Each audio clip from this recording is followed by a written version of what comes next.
Hello, how's everybody doing? I wanted to do a video. I'm doing a series of three different videos that is centered on evolving women and evolving all women actually into their highest self, their greatest self, their best self, whichever one you identify with.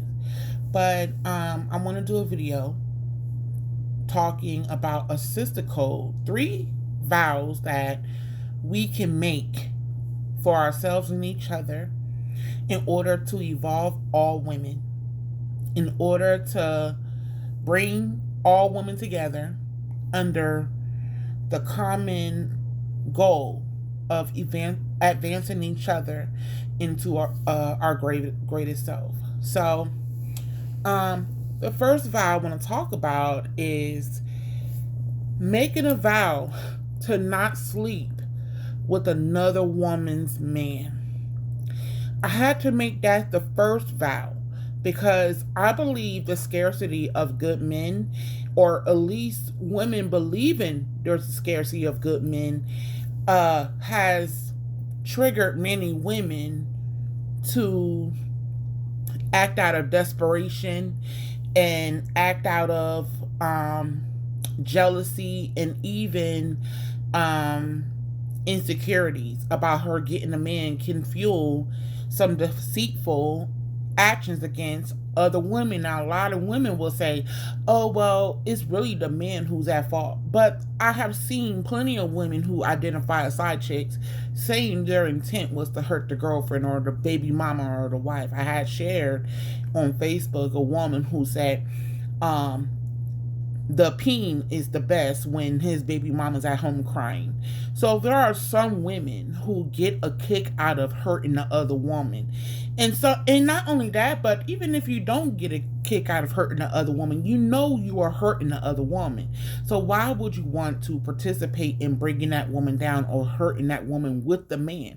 You're saying your greater alliance is with the man than a woman who could be your sister, which I don't understand the sanity behind that, or the I don't understand the thought process behind that, because men have proven to be our enemies before any sister will be our enemy. But what keeps a lot of women divided is one believing that she can't find a good man, so she sleeps with any man, and one believing that she's a good woman and she can't trust other women because they'll sleep with her man. Eliminate the competition. Let's make a vow to not sleep with each other's men. And let's make it clear, because a lot of women fear being betrayed by their best friends and their best woman friends in that manner. That's the number one fear I see. That's why the side chick versus the wife conversation is such a triggering topic for many people, because some of us have been on either side, sometimes both sides of the equation. Sleeping with another woman's man is anti-sisterhood because it makes you untrustworthy.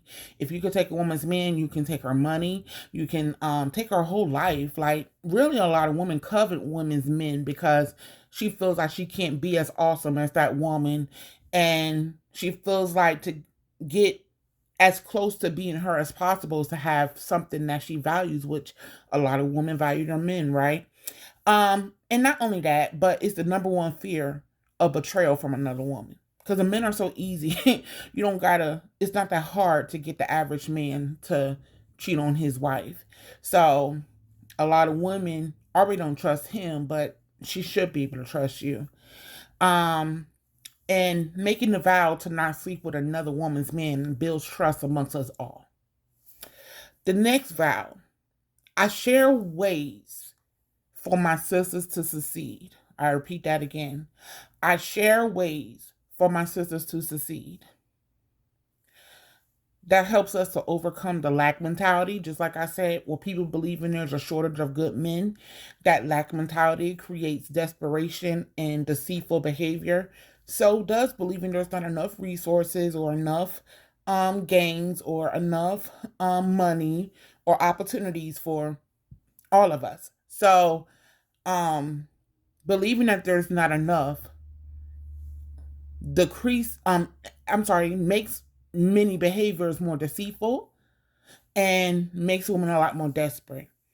So if we have sisters who are willing to share information and share ways for her to see, or even share resources and collaborate, that would decrease the jealousy, that will decrease the deceitful and desperate behaviors.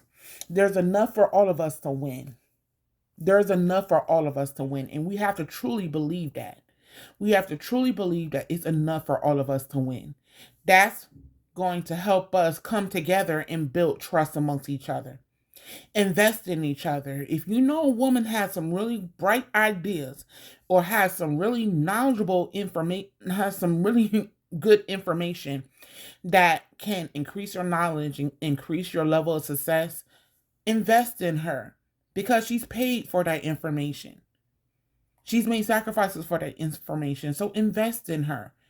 While I believe some things can be given for free, some things you have to pay for. That's just the bottom line. That's just the bottom line. Invest in her. Thank the advocates.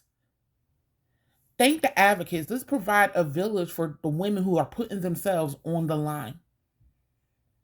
Because usually when you have an advocate or a priest or a preacher or a minister or a shaman or a root worker, usually that person is taken care of by the village because we understand their value to the collective, to the community. Let our villages take care of these advocates and these root workers, these healers.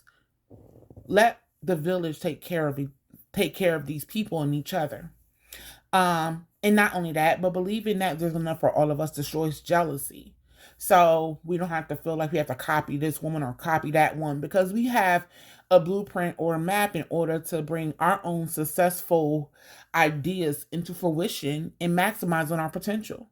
Because we all have our own unique sauce, our own unique way of doing things. And sometimes we just need someone to help bring that out of us. The last vow I want all of us to make is I am beautiful like her. I am beautiful like her because insecurity breeds jealousy. That's the beginning of jealousy is insecurity. You're normally jealous because you're insecure about something.